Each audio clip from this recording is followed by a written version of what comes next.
اللہ سبحانہ و تعالیٰ کے نام پاک سے آغاز جو بڑا مہربان نہایت رحم فرمانے والا ہے، اور کروڑوں درود و سلام ہمارے اور آپ کے آقا حضرت احمد مجتبیٰ محمد مصطفیٰ صلی اللہ علیہ وآلہ وسلم پر کہ آپ کی خدمت اقدس میں ہدایت درود پیش کرنا اہل ایمان کے لیے دنیا اور آخرت میں کامیابی، بھلائی، فلاح، نجات اور بلندی درجات کا ذریعہ ہے۔ اللہم صلی علی سیدنا و مولانا محمد وعلی آل سیدنا و مولانا محمد وبارک وسلم۔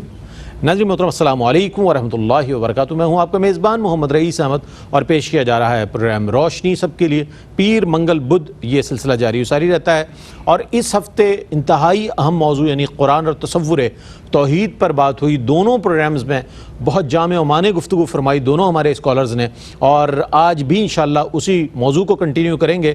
لیکن یہ بات میں آپ کو بتاتا چلوں کہ موضوع کا انتخاب یوں ہی نہیں ہوتا، بہت عرق ریزی کے ساتھ موضوعات کا انتخاب ہوتا ہے، اور موضوعات کے انتخاب کے بعد کوشش کی جاتی ہے تینوں پروگرامز میں کہ اس موضوع کو ڈسکرائب بھی کیا جا سکے، اس کی مختلف جہتوں پر مواد بھی فراہم کیا جائے اور آپ تک پہنچایا جائے، اور تیسری اور سب سے اہم بات یہ کہ اپنے ناظرین کی توجہ مبذول کرائی جائے اور انہیں ایک دعوت فکر دی جائے کہ یہ موضوع یوں ہی نہیں ہم نے اختیار کیا، یہ موضوع انتہائی اہم ہے۔ اگر آپ اس پروگرام کے بعد اگر قرآن اور تصور توحید کو سامنے رکھتے ہوئے قرآن کی آیات تلاش کریں گے، احادیث مبارکہ تلاش کریں گے آپ، اور سلف صالحین کے اقوال تلاش کریں گے، تو آپ کو محسوس ہوگا کہ بہت اچھا کیا ہم نے یہ تینوں پروگرامز دیکھے۔ اس سے ہمیں یہ فکر ملی ہے کہ آج ہم قرآن اور تصور توحید کے حوالے سے اتنی معلومات اپنے پاس رکھتے ہیں، اتنا علم یکجا کر سکتے ہیں۔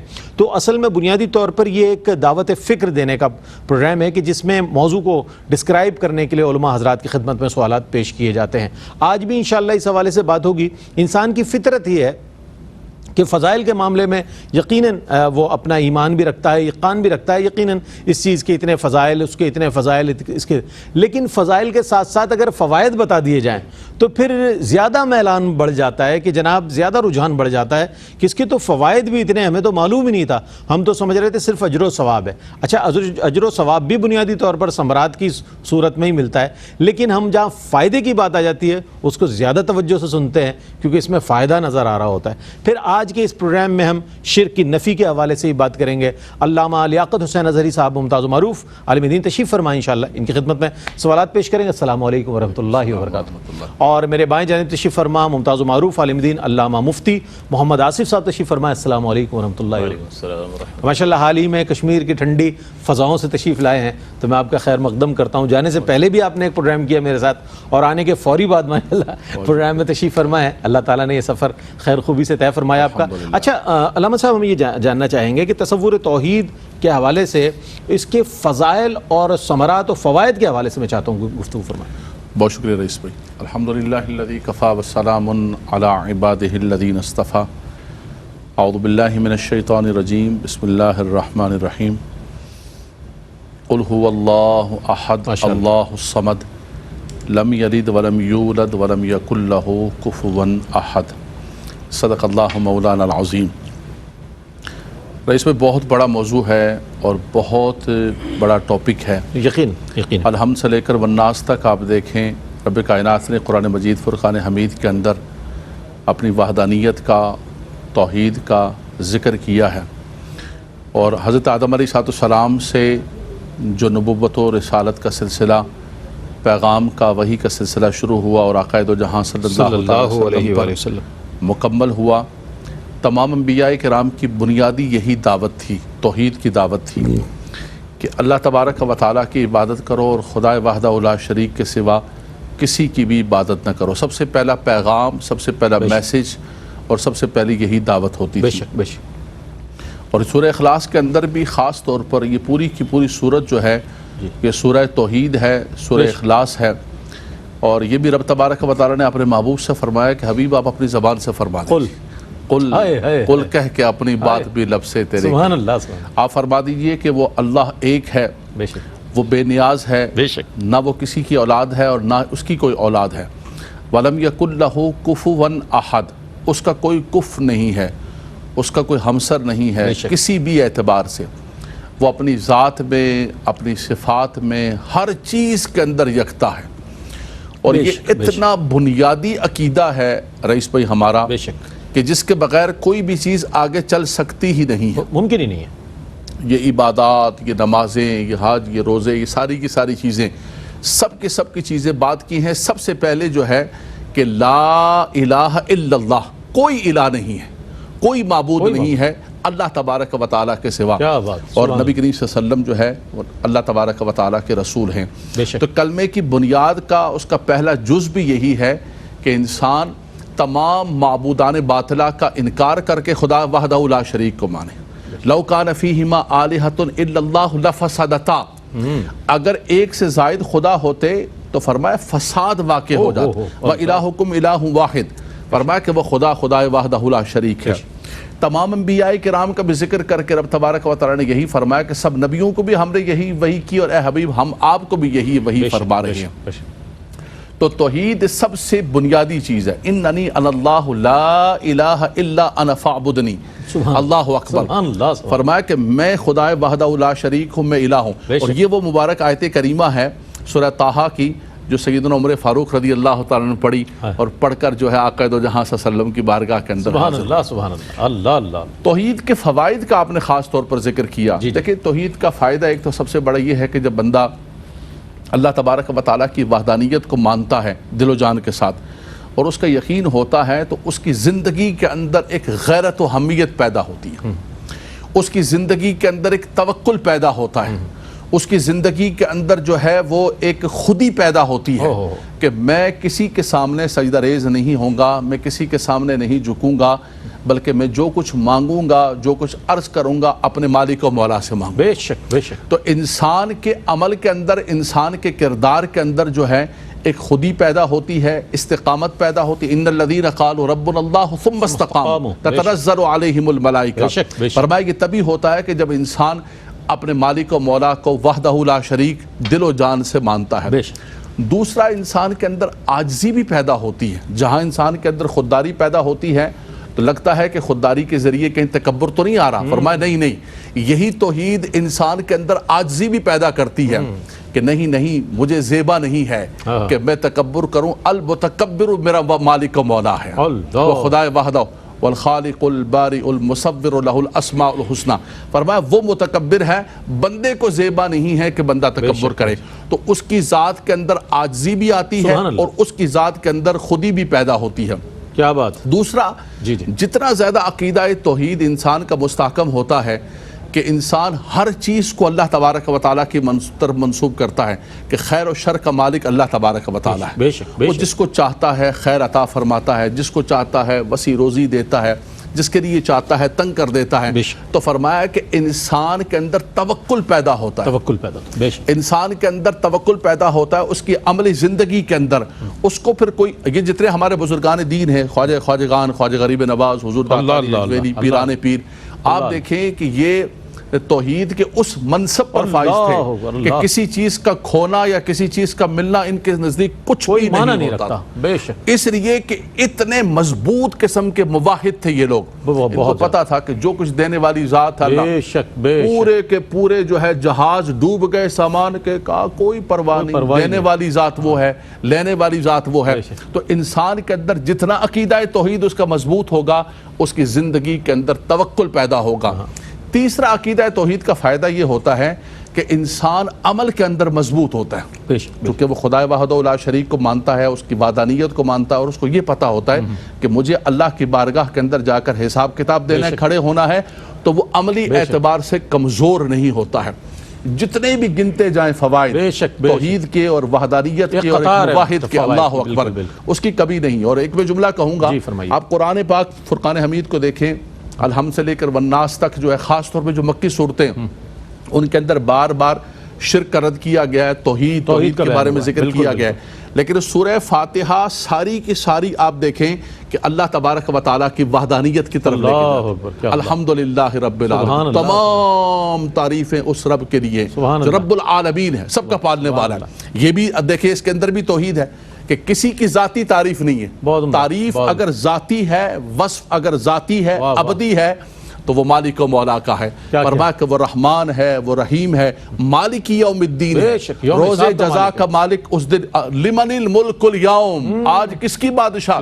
کسی کی بادشاہت نہیں، مالک یوم الدین ہے. پھر انسان اللہ کی بارگاہ میں التجا کرتا ہے کہ ایاک نعبد و ایاک نستعین، خدایا تیرے سوا کوئی مدد نہیں، کوئی بھی مدد نہیں کر سکتا. رئیس بھائی یہ ہمارا مسلم عقیدہ ہے کہ کوئی اللہ کا ولی، اللہ کا نبی، کوئی بھی اگر مدد کرتا ہے ہم اس سے توسل لیتے ہیں تو یہ اللہ تبارک و تعالیٰ کی عطا سے. حقیقی مددگار اللہ تبارک و تعالیٰ کی ذات ہے. بے شک. دیکھیں علماء حق جب بیان کرتے ہیں، علماء اہل سنت توحید بیان کرتے ہیں تو اس انداز میں بیان کرتے ہیں جس طرح ہم نے اپنے پروگرامز میں دعوت دی علماء حضرات کو. بہت خوبصورت انداز. اور یہ طریقہ ان علماء حضرات کا وہ ہے کہ جو حضور داتا گنج بخش علی حجویری رحمۃ اللہ تعالیٰ علیہ نے کشف المحجوب میں بیان فرمایا، اسی طرح دیگر اہل اللہ نے بیان فرمایا. یہ وہ عقیدہ توحید ہے. اچھا، اس کے حوالے سے ہر چیز کا کوئی نہ کوئی تقاضا ہوتا ہے. تو عقیدہ توحید کے تقاضے کیا ہیں؟ کیا اتنا کافی ہے کہ ہم یہ کہیں کہ سرکار علیہ السلام نے فرمایا قولوا لا الہ الا اللہ دخل الجنہ، جس نے پڑھا لا الہ الا اللہ وہ جنت میں داخل ہو گیا؟ تو کیا اتنا سمجھ لینا کافی ہے یا اس کے تقاضے بہت زیادہ ہیں؟ اور وہ تقاضے کیا ہیں، کیا ہم وہ جانتے ہیں؟ اس حوالے سے انشاءاللہ جاننے کی کوشش کریں گے. ایک مختصر سا وقفہ ہے، وقفے کے بعد لوٹتے ہیں. مجھے امید ہے آپ کا ہمارے ساتھ رہے گا. ناظرین محترم، قرآن اور تصور توحید کے حوالے سے چونکہ بات ہو رہی ہے تو اس حوالے سے قرآن کی روح سے اس کی اہمیت، اس موضوع کی، اس کی حقیقت اور اس کے فضائل اور اس کی ثمرات، اس کے فوائد، ساری چیزیں سامنے آئیں. اب اس مرحلے پر اگر ہم تقاضے جان لیں اور ان تقاضوں کے مطابق اپنی زندگی کو ذرا سا دیکھیں، انالائز کریں کہ ہم کیا ان تقاضوں کو پورا کرتے ہوئے توحید کے ماننے والے ہیں، اللہ کی وحدانیت کے ماننے والے ہیں. فرمائیے کچھ. اعوذ باللہ من الشیطان الرجیم، بسم اللہ الرحمن الرحیم.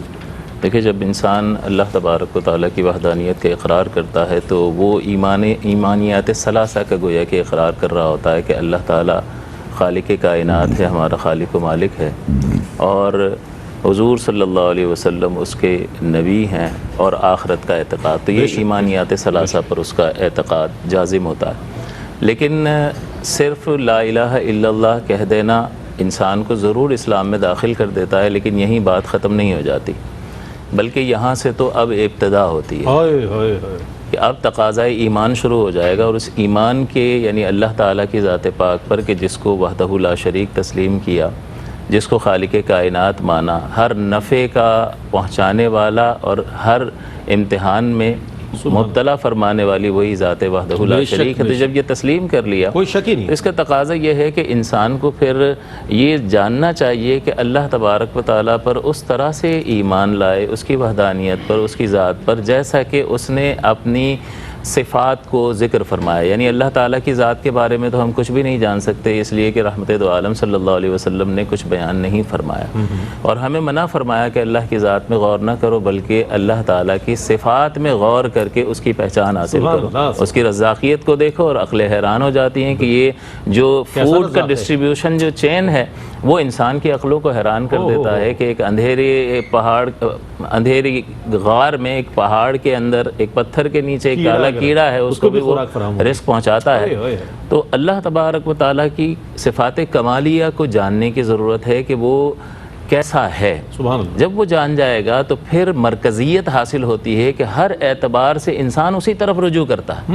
وہ اسباب وغیرہ کو مؤثر اس اعتبار سے مانتا ہے کہ اللہ تعالیٰ نے ان چیزوں میں تاثیر رکھی تو یہ میرے لیے مفید ہیں، اور اگر اللہ ان میں سے تاثیر نکال دے گا تو میں جو کرتا رہوں مجھے وہ فائدہ نہیں پہنچائے گی. لہٰذا اللہ تعالیٰ نے آیت الکرسی میں فرمایا اللہ لا الہ الا اللہ. لفظ اللہ فرما کر فوراً اپنی معبود ہونے کا اعلان فرما دیا. حالانکہ پہلے کوئی دلیل ہوتی ہے، کوئی آپ قائل کرتے ہیں، اس کے بعد ایک دعویٰ کرتے ہیں. یہاں صرف اللہ تعالیٰ نے اپنا اسم پاک ذکر فرمایا، لیکن اسم پاک ذکر فرما کر اگر اس کے معانی میں غور کرے تو اس میں ہی دلیل موجود ہے کہ اللہ کہتے کس کو ہیں. واجب الوجود یعنی وہ ذات مقدس کہ جو ہمیشہ سے ہے، جس کو کسی نے پیدا نہیں کیا، اور وہ تمام خوبیوں والا ہے.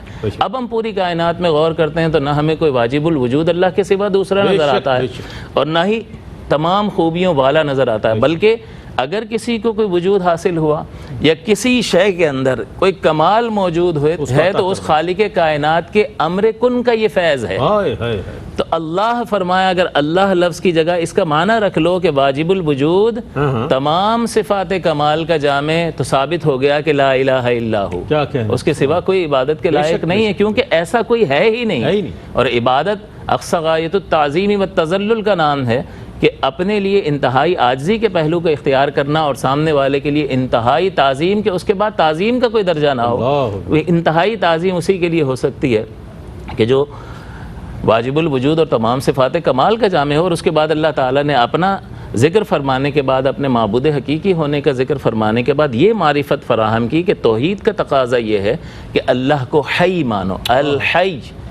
اور حیات کا معنی مفسرین نے لکھا کہ اس کا مطلب ہے اللہ تعالیٰ فرما رہا ہے میں باکمال ہوں۔ تو پہلے تو اللہ تعالیٰ کی ذات مقدس کا ذکر ہوا اور اب اس کی صفات کمال کا بیان ہو رہا ہے، جیسا کہ اللہ تعالیٰ نے فرمایا کیف یحیی الارض بعد موتہا، کہ اللہ تعالیٰ جو ہے زمین کو اس کی موت کے بعد کیسے حیات دے دیتا ہے۔ تو زمین میں یہ روح وغیرہ کا تو کوئی تعلق نہیں ہے، بس وہ کمال کو پہنچ جانا یہی حیات ہے۔ تو اللہ حیات کی صفت کے ذریعے سے ہمیں باور کروا رہا ہے کہ یہ ایمانی تقاضا، توحید کا ایمانی تقاضا یہ ہے کہ اللہ کو باکمال مانو۔ اور سب سے پہلا کمال کیا ذکر کیا؟ القیوم، کہ وہ خود بخود قائم ہے اور ساری کائنات کو قائم رکھے ہوئے۔ اس کا مطلب یہ ہے کہ جب وہ قائم رکھنے کی صفت کا اظہار میرے اور آپ کے اور اس کائنات کے حق میں فرمائے گا تو جو کچھ وہ عطا فرما رہا ہے اور جس طریقے سے نظام کو چلا رہا ہے وہ سب اس کی قیومیت کا ثبوت ہے۔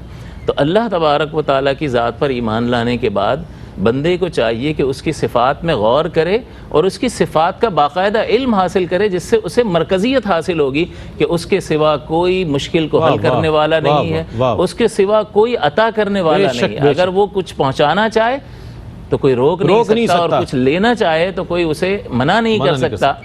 اور وہ یفعلو یعنی وہ جو چاہتا ہے، فعال لما یرید، کہ جو وہ ارادہ فرماتا ہے وہ کر گزرتا ہے۔ اور اس کا ایک تقاضا یہ ہے کہ بندے کو، جیسا کہ حضرت نے فرمایا کہ توکل حاصل ہوتا ہے۔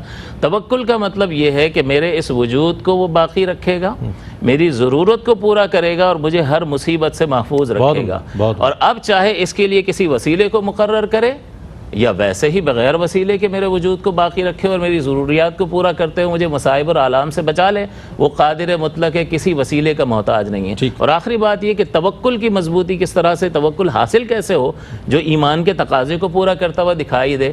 تو انسان کو یہ غور کرنا چاہیے کہ اللہ تبارک و تعالیٰ نے میرا ذمہ لیا ہے۔ بے شک وہ کون ہے؟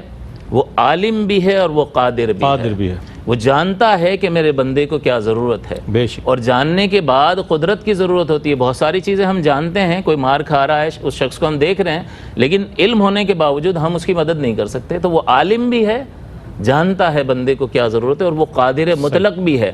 اور پھر دوسری بات یہ کہ وہ بے عیب ہے، وہ وعدہ خلافی نہیں کرتا، وہ ظالم نہیں ہے، وہ عاجز نہیں آتا۔ تو یہ چیزیں جب انسان کو حاصل ہوتی ہیں، اور اس اعتبار سے جب بندہ اپنے رب کی وحدانیت کو اور اس کے وحدہ لا شریک اور ہر معاملے میں یکتا ہونے کو پہچان لیتا ہے تو فقط اسی ذات پاک پر بھروسہ کرتا ہوا دکھائی دیتا ہے۔ اور یہ وہ ایمانی تقاضا ہے جس کو پورا کرنے کے بعد انسان جو ہے اپنا سب کچھ اس رب کے نام پر قربان کرنے کے لیے تیار ہو جاتا ہے۔ کیا اچھے تقاضے آپ نے بیان فرمائے ہیں۔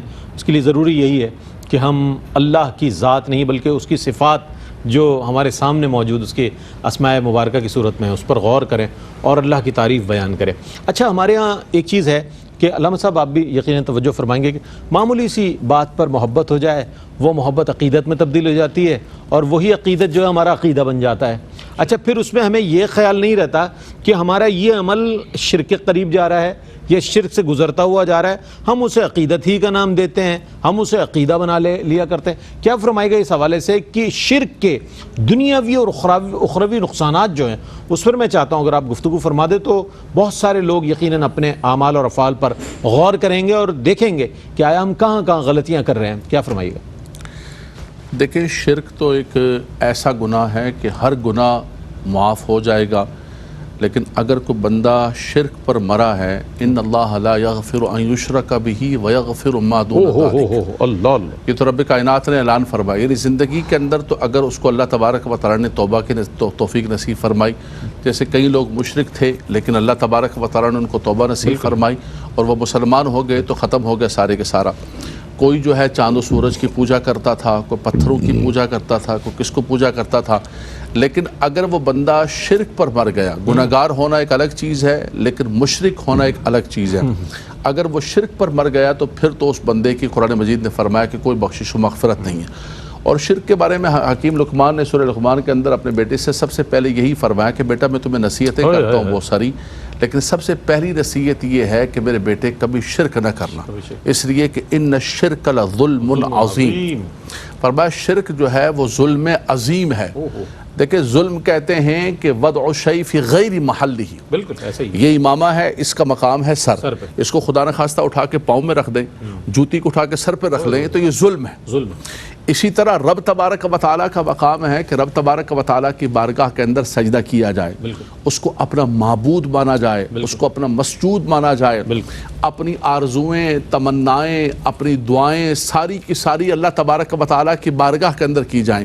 اگر آپ رب تبارک و تعالیٰ کو چھوڑ کر غیر اللہ کو اپنا معبود بنا لیں اور غیر اللہ سے وہ محبت کرنے لگے، یحبونہم کحب اللہ والذین آمنوا اشد حبا للہ، کچھ لوگ ایسے ہیں کہ وہ نعوذ باللہ غیر اللہ سے وہ محبت کرتے ہیں جو اللہ تبارک و تعالیٰ سے محبت کرنی چاہیے، بلکہ اس سے بھی زیادہ محبت کرتے ہیں، نعوذ باللہ من ذالک، ان کو اپنا خدا بنا لیا ہے، ان کو اپنا معبود بنا لیا ہے۔ فرمایا کہ وہ بندہ تباہی اور بربادی، لئن اشرکت لیحبطن عملک، انسان دنیا کے اندر کوئی چیریٹی کرے، کوئی کام کرے، کوئی اچھائی کرے، کوئی حسن اخلاق کرے، فرمایا سب کچھ تباہ و برباد تبھی ہوگا کہ سب سے پہلے جو ہے وہ عقیدہ توحید کو مانے اور شرک کو چھوڑ دے اور شرک کو جو ہے بالکل ختم کر دیا جائے۔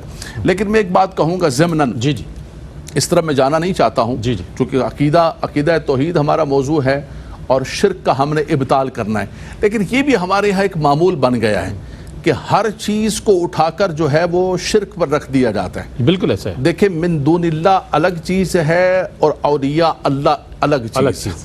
قرآن مجید فرقان حمید کی آپ نے بات کی ہے، ہم علماء بحمداللہ تبارک و تعالیٰ قرآن ہی سے بات کرتے ہیں، ادھر ادھر جانے کی بات نہیں ہے۔ دیکھیں ایک لفظ ہے مثال کے طور پر قرآن مجید فرقان حمید کے اندر، خالق یخلق خلقا فہو خالق، خالق اللہ تبارک و تعالیٰ، لیکن عیسیٰ علیہ السلام فرماتے انی اخلق لکم من الطین کہیئت الطیر فانفخ فیہ، میں پھونکتا ہوں فیکون طیرا، حقیقی پرندہ بن کر اڑنے لگتا ہے۔ اب دیکھیں آپ کے اخلقو اور انفخو واحد متکلم کا سیکھا، ابری الاکمہ والابرس، احیی الموتى، میں مردوں کو زندہ کرتا ہوں، میں شفا دیتا ہوں، حالانکہ شفا دینے والی ذات اللہ تبارک و تعالیٰ کی، خلق کرنا اللہ تبارک و تعالیٰ کی صفت، غیب کی خبر دینا زندگی دینے والی اللہ تبارک و تعالیٰ کی ذات، غیب کی خبر دینا اللہ تبارک و تعالیٰ، فی نفسی فی ذاتی علام الغیوب رب تبارک و تعالیٰ، عالم الغیب والشہادہ رب تبارک و تعالیٰ۔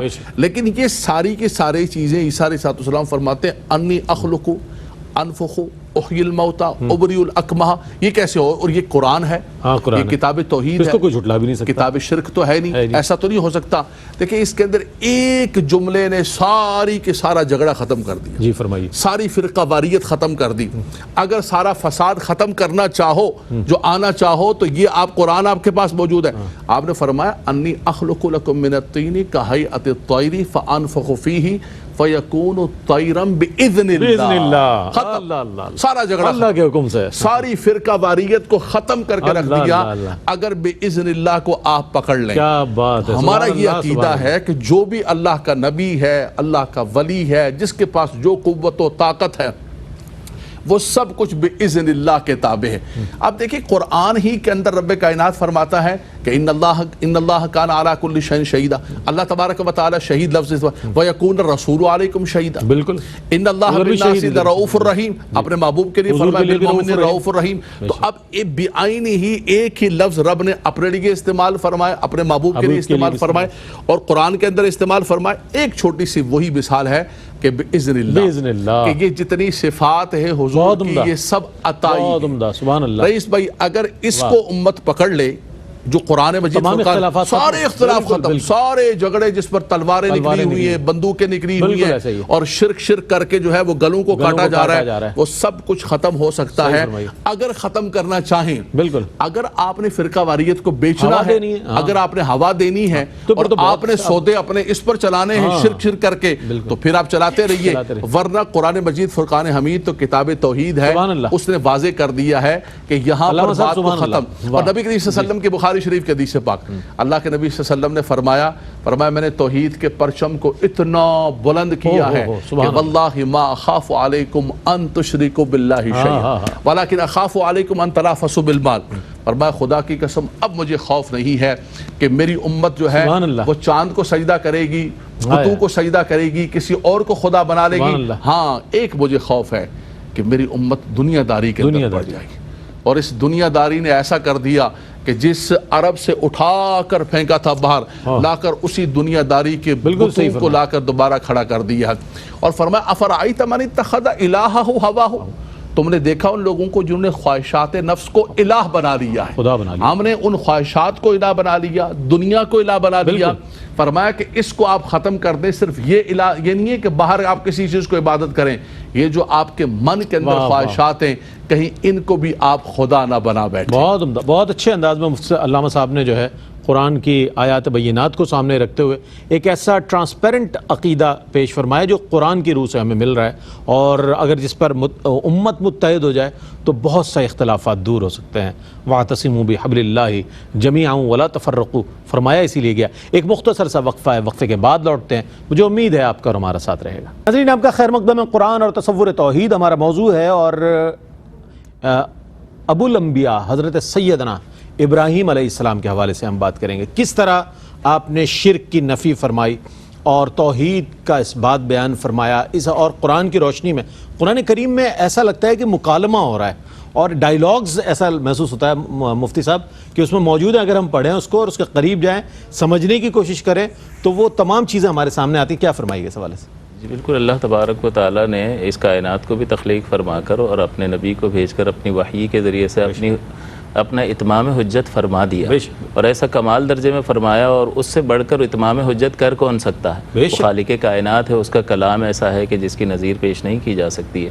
ابراہیم علیہ السلام ایک اولو العزم رسول ہیں جنہوں نے بڑی قربانیاں دی، بڑی مشقتیں برداشت فرمائیں، اور اللہ تعالیٰ نے ان کے سر پر جو ہے امامت کا تاج سجایا اور فرمایا کہ قد کانت لکم اسوۃ حسنۃ فی ابراہیم والذین معہ، کہ ابراہیم علیہ السلام اور ان کے ساتھیوں کی ذوات قدسیہ میں تمہارے لیے ایک بہترین عملی نمونہ ہے۔ اسی طرح سے جب آپ نے اپنے والد اپنے چچا آزر کو دعوت دی اسلام کی اور اس کی بت پرستی پر اعتراض کرتے ہوئے آپ نے کوشش فرمائی کہ وہ اسلام کی دعوت کو قبول کر لے، تو آپ نے بنیاد اس چیز کو بنایا کہ ویسے تو عمر کم ہے، چچا کی عمر زیادہ ہے، ان کا تجربہ زیادہ ہوگا، لیکن یہاں پر ایک جو چیز بنیاد بنے گی اللہ تعالیٰ کی وحدانیت پر اور اسلام کی طرف مائل ہونے پر اور حق کو پہچاننے پر، وہ علم بنے گا جو اللہ تعالیٰ کی طرف سے آتا ہے، اور وہ ان کے چچا کے پاس نہیں تھا، بلکہ ابراہیم علیہ السلام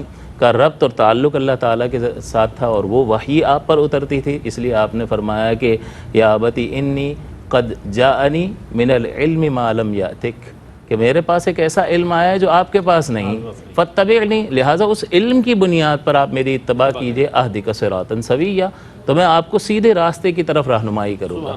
اس کا مطلب یہ ہوا کہ چاہے عمر کے اعتبار سے کوئی بڑا ضرور ہو، لیکن حقیقتاً حق کا علم رکھنے والے کی اتباع کی جاتی ہے۔ تو علم کی بنیاد پر آپ نے فرمایا کہ علم اور دلیل کے ذریعے سے آپ حق کو پہچانیں گے، نہ یہ کہ ہمارے آباء و اجداد کرتے ہوئے چلے آئے۔ عقیدے میں تو تقلید ویسے بھی جائز ہی نہیں ہے، تو عقیدہ تو بالکل دلیل کے ساتھ آپ سیکھیں گے، تب کہیں جو ہے شرح صدر اور اطمینان قلب حاصل ہوگا، اور پھر انسان جو ایمان لائے گا، اور ایمان نام ہی تصدیق بالقلب کا ہے، اور تصدیق کہتے ہیں یقین کو، تو یقین انسان کو کب حاصل ہوگا؟ کہ جب وہ باقاعدہ اس کو دلیل کے ذریعے سے سیکھے گا۔ اسی طرح سے آپ نے سورج وغیرہ کو دیکھا اور اس میں ستاروں کو دیکھتے ہوئے فرمایا کہ قال ھذا ربی، کہ ایسے میرا رب ٹھہراتے ہو، تو کیونکہ اطراف میں تاروں کی عبادت بھی ہو رہی ہے، سورج کی بھی ہو رہی ہے، چاند بھی، اور ہزاروں خدا انہوں نے بنا رکھے تھے، تو آپ نے فرمایا کہ ایسے رب ٹھہراتے ہو؟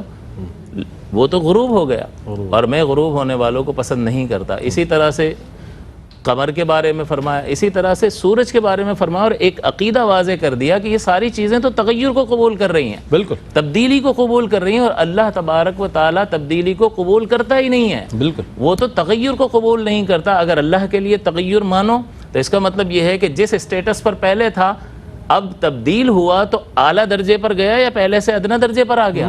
اور اللہ تبارک و تعالیٰ کی تو صفات کمال کا جامع ہے کہ اس کے کمالات کی کوئی حد ہی نہیں ہے, کہ بلندی کے بعد کوئی ایسا مقام نہیں ہے کہ جہاں اب سے آگے بڑھ جائے. بالکل. تو اس کی صفات کمال کی بلند اور یا اس کی بلندی درجات کی کوئی انتہا ہی نہیں ہے. تو جب انتہا نہیں ہے تو وہ تغیر کیسے قبول کرے گا؟ اور جب اعلیٰ درجے میں تغیر کو نہیں مانتے ہو تو ادنا درجے میں کہ پہلے سے نچلے اسٹیٹس پر معاذ اللہ آگے, یہ تو عیب ہے. اور اللہ تعالیٰ تو سبحان ہے. تو گویا کہ ابراہیم علیہ السلام نے اپنے اس مکالمے کے ذریعے سے جو تاروں کو دیکھتے ہوئے اور سورج کو اور چاند کو دیکھتے ہوئے کہ یہ ایک نظم میں جکڑے ہوئے نظر آ رہے ہیں, بالکل, اور جو مجبور ہو اور جکڑا ہوا اور مخلوق ہو وہ خدا نہیں ہو سکتا, بلکہ خدا وہ ہے جس کے حکم پر یہ ساری چیزیں گردش کر رہی ہیں. بالکل. اسی طرح سے جب آپ نے اللہ کے حکم سے ان کفار کے بتوں کو پاش پاش کر دیا اور جب مکالمہ ہوا ہے تو اس میں بھی آپ نے بڑی بہترین طریقے سے دلائل قائم فرمایا کہ تم اسی سے پوچھ لو بڑے, یا یہ جو ٹوٹے ہوئے ان سے پوچھ لو, اس کے کاندھے پہ وہ رکھ کر کلاڑا رکھ کر فرمایا مجھ سے پوچھ لو, یہ جو ٹوٹے ہوئے ہیں جمع کا صیغہ فرمایا فاسألوہم, ان سے پوچھ لو. تو اب وہ اللہ تعالیٰ فرماتا ہے کہ وہ دل ہی دل میں یہ کہنے لگے کہ ہم نے اپنی جانوں پر خود ہی ظلم کیا, یہ سچ کہہ رہے ہیں. اور پھر ابراہیم علیہ السلام کی طرف متوجہ ہو کر کہنے لگے کہ آپ تو جانتے ہیں کہ یہ کلام نہیں کر سکتا. تو پھر آپ نے فرمایا کہ جب تم جانتے ہو کہ یہ نہ تمہیں کوئی نفع دے سکتے ہیں اور نہ کوئی نقصان پہنچا سکتے ہیں, پھر بھی تم اللہ کو چھوڑ کر کے جو ہر نفع اور ہر ضرر کا مالک ہے اس کو چھوڑ کر تم ان کی عبادت کر رہے ہو. تو بہرحال وہ ایک ہٹ دھرمی ہوتی ہے اور ایک تکبر اور ضد ہوتی ہے, تو اس کی بنیاد پر اور حسد کی بنیاد پر انہوں نے اپنے اعتقاد کو نہیں چھوڑا. لیکن ابراہیم علیہ السلام نے ہر درجے میں توحید تمام کر دی, ایسی بہترین دلائل کے ساتھ ثابت کیا کہ اس کے بعد کوئی جگہ نہیں رہ جاتی کہ انسان اللہ کے وجود کا انکار کرے. بے شک بہت اچھے انداز میں مفتی صاحب نے بیان فرمایا, اور وہ تمام کس طرح شرک کی نفی فرمائی سیدنا ابراہیم علیہ السلام نے, اور کس طرح اس بات کے طور پر توحید کے حوالے سے بیان فرمایا, اور بہت عقلی دلائل سامنے چیزیں رکھی ہوئی. اور یقیناً جیسے کہ فرمایا اس میں انا کا جو مسئلہ تھا وہ اپنی جگہ, لیکن ظاہر ہے عقلی دلیل پر جب قائل کیا جائے تو ہمارے ائمہ نے بھی ایسے عقلی دلائل بہت سے پیش کیے. کیا فرمائے گا نبی کریم علیہ السلام نے شرک کے خاتمے کے لیے جو اقدامات فرمائے کس طرح, میں چاہتا ہوں اس پر کچھ کلام فرمائیے گا. میں بس تھوڑا سا یہ عقلی دلائل کے حوالے سے آپ نے بات کی. ابراہیم علیہ السلام کا جیسے ذکر کیا گیا کہ انہوں نے چاند و سورج ہر چیز کو دیکھنے کے بعد قوم کو بتایا کہ بھئی یہ ساری چیزیں وہ ہیں جن کو تم معبود بنا کے بیٹھے ہو. انی بریء مما تشرکون, میں برات کرتا ہوں, انی وجہت وجہی للذی فطر السماوات والارض. تم ان چاند سورج کو اپنا خدا بنا رہے ہو, میں اس کو خدا مانتا ہوں جو ان کو چلانے والا ہے, جو ان کا مؤثر حقیقی ہے. اور پھر خاص طور پہ جب بتوں کو پاش پاش کیا تو ایک جملہ بڑا خوبصورت قرآن نے ذکر کیا.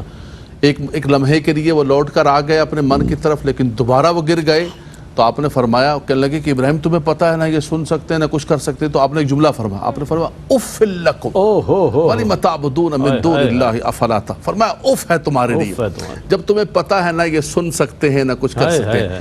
اچھا, نمرود کے دربار کے اندر بھی, وہاں بھی نمرود نے جب دربار کے اندر آپ کو بلایا گیا اور پوچھنے لگے تو اس نے, نمرود کے دربار کا یہ دستور تھا کہ وہاں آ کر پہلے سجدہ کیا کرتا تھا. ابراہیم علیہ السلام نے سجدہ نہیں کیا, تو کہا کہ سجدہ نہیں کیا. آپ نے فرمایا میں تو سجدہ خدا وحدہ لا شریک ہوں, اللہ اس کے سوا سجدہ سجدہ کسی کو نہیں رہی, کسی کو سجدہ نہیں ہے. اور خاص طور پر ہماری امت مصطفیٰ صلی اللہ علیہ وسلم کے اندر تو حضور صلی اللہ علیہ وسلم نے سجدہ تعظیمی کو بھی حرام کر دیا. تو اس نے کہا سجدہ نہیں کیا. رب کائنات فرماتا الم تر الی الذی حاج ابراہیم فی ربہ ان آتاہ اللہ الملک اذ قال ابراہیم ربی الذی یحیی و یمیت. فرمایا میں اس کو سجدہ کرتا ہوں جو زندہ کرنے والا مارنے والا. کہنے لگا انا احیی و امیت, کہنے لگا میں بھی زندہ کرتا ہوں میں بھی مارتا ہوں. اس نے 2 قیدیوں کو بلایا, ایک قیدی کے لیے رہائی تھی اس کو پھانسی پہ چڑھا دیا, اور ایک کو جو ہے نا پھانسی دینی تھی اس کو رہا کر دیا. کہا دیکھو انا احیی و امیت, میں بھی زندہ کرتا. عقلی دلائل کی بات. آپ نے دیکھا کہ ہو یہ تو بہت موٹے دماغ کا آدمی, اس کو حیات و ممات کے فلسفے کا پتہ ہی نہیں ہے. حیات تو کہتے ہیں عدم سے وجود کے اندر لے کر آنا. یہ تو بندے کو مارنے کو سمجھ رہا ہے کہ میں نے حیات و ممات دی. آپ نے فرمایا اس کو چھوڑ دو. فرمایا ربی الذی، میرا وہ رب ہے کہ جو روزانہ سورج کو جو ہے انا احیی و امیت، قال ابراہیم ربی الذی من المشرق، فرمایا میرا رب وہ ہے کہ جو روزانہ سورج کو مشرق سے نکالتا ہے. اگر تو رب ہے تو فاتی بہا من المغرب، تو ایسا کر کے کل صبح سورج کو مغرب سے نکال. اچھا یہ ایک ظاہری چیز تھی، پریکٹیکل چیز تھی بالکل. جب اس نے یہ لفظ سنا تو فبہت الذی کفر واللہ لا یہدی القوم الظالمین، ایک دم مبہوت ہو گیا. یہ وہ دلائل ہیں، دلائل قاہرہ باہرہ، جو ہر اعتبار سے اللہ کے نبیوں نے دیے اور پھر آقا دو جہاں صلی اللہ تعالی وسلم نے اس کی تکمیل فرمائی. حضور علیہ السلام نے اپنے امتیوں کے اندر، صحابہ کرام کے اندر فرمایا کہ اگر کسی کے گھوڑے کی لگام بھی گر جائے تو فرمایا خدا وحدہ لا شریک کی بارگاہ کے، یعنی چھوٹی چھوٹی چیزوں کے اندر بھی لوگوں کو متوجہ کیا کہ اللہ کی بارگاہ سے مانگو، اللہ کی بارگاہ سے سوال کرو، اللہ کی بارگاہ سے فضل مانگو. رب تبارک و تعالی عطا کرنے والا ہے. اس توحید کو امت کے اندر اتنا راسخ کیا، پھر حضور اعلان فرماتے ہوئے گئے کہ میں نے توحید کے پرچم کو بلند و بالا کر دیا. تو میں سمجھتا ہوں کہ یہ عقیدہ توحید اتنی بنیادی چیز ہے کہ جس کے بغیر ہم ایک قدم آگے بڑھا نہیں سکتے ہیں. ہماری نمازیں، ہماری عبادات، ہماری ساری کی ساری چیزیں اسی کے ساتھ وابستہ ہیں. لیکن بہرحال توحید ہے، شرک شرک ہے. تعظیم کو کہیں شرک کے اندر نہ لے کے چلے جائیں. تعظیم کے بارے میں فرمایا وَمَن يُعَظِّمْ شَعَائِرَ اللَّهِ فَإِنَّهَا مِن تَقْوَى الْقُلُوبِ إِنَّ الصَّفَا وَالْمَرْوَةَ مِن شَعَائِرِ اللَّهِ. فرمایا صفا مروہ کی بھی تعظیم کرو گے تو اللہ تبارک و تعالیٰ تمہارے دل میں تقوی، قرآن بالکل تمہارے دل کے اندر تقوی پیدا ہو جائے گا. جیسے آپ نے عبادت کی تعریف فرمائی، عبادت یہ ہے کہ رب تبارک و تعالی وہ کیا کرتے تھے، رب تبارک بتوں کو بھی خدا مانتے تھے، خدا وحدہ لا شریک کو. کہا ہم ان کو وسیلہ بنا کے لاتے ہیں. فرمایا خدا تو مان رہے ہو نا، خدا کی بارگاہ کے اندر کوئی دوسرا خدا نہیں ہو سکتا ہے. وہ اپنی ذات، کوئی پیرالل لم یکن لہ کفوا احد، وہ اپنی ذات میں، صفات میں، کسی بھی اعتبار سے. باقی جو تعظیم ہے، باقی جو ادب ہے، جو احترام ہے، وہ تو آقا دو جہاں صلی اللہ علیہ وسلم کا بھی ہے. وہ تو فرمایا کہ ان قربانی کے جانوروں کا بھی تعظیم کرو گے تو اللہ تبارک و تعالیٰ تمہیں اجر و ثواب عطا فرمائے. میں بہت شکریہ ادا کروں گا مفتی صاحب، آپ تشریف لائے، علامہ صاحب آپ کی تشریف آوری کا بہت شکریہ. قرآن اور تصور توحید پر یہ تینوں پروگرامز پیش کیے گئے اور غرض و غایت یہ ہے کہ اس کی اہمیت اور حقیقت بھی بیان کی جا سکے اور توحید کے جو فوائد ہیں ہمارے اخلاق و کردار پر اس کو بھی سامنے رکھا جائے. تمدنی جو ہماری ترقی ہے اس پر کتنے اثرات ہیں توحید کے، عقیدہ توحید کے، اس کے حوالے سے یہ بات ہوئی. پھر شرک کی مذمت کے حوالے سے بات ہوئی، شرک کے نقصانات دنیاوی نہیں اخروی نقصانات کے حوالے سے بھی بات ہوئی. پھر انبیاء علیہ السلام نے بطور خاص حضرت سیدنا ابراہیم علیہ السلام اور نبی مکرم نور مجسم سید عالم صلی اللہ علیہ وآلہ وسلم نے جس طرح شرک کی نفی فرمائی اور اس کے خاتمے کے لیے اقدامات فرمائے، اس کے حوالے سے بھی ذکر ہوا. یہ تمام اہتمام اس لیے کیا گیا کہ آپ کو دعوت فکر دی جائے کہ آج کے اس ماحول میں جب بچوں کو الفابیٹکس سکھائے جاتے ہیں، حروف ابجد سکھائے جاتے ہیں، ٹیبلز یاد کرائے جاتے ہیں، سینٹنسز یاد کرائے جاتے ہیں، اسٹینزاز سکھائے جاتے ہیں، ان تمام چیزوں کی طرف جب آپ کی توجہ ہوتی ہے اپنے بچوں کی طرف تو توحید کیوں نہیں سکھائی جاتی؟ توحید کے بارے میں کیوں نہیں بتایا جاتا ہے؟ اس کے تقاضے کیوں نہیں سکھائے جاتے؟ اس کی اہمیت اور فضیلت کیوں نہیں بتائی جاتی؟ اس کے فوائد کی طرف کیوں نہیں توجہ کی جاتی؟ اگر یہ ابتداً بچوں میں یہ چیز جاری کر دی جائے، سکھا دی جائے، تعلیم دے دی جائے تو پھر آخری عمر تک بچے میں توحید اور تصور توحید کے حوالے سے بہت سی چیزیں سامنے رہیں گی. اسی پیغام کے ساتھ اپنے میزبان محمد رئیس احمد کو اجازت دیجیے. اللہ حافظ.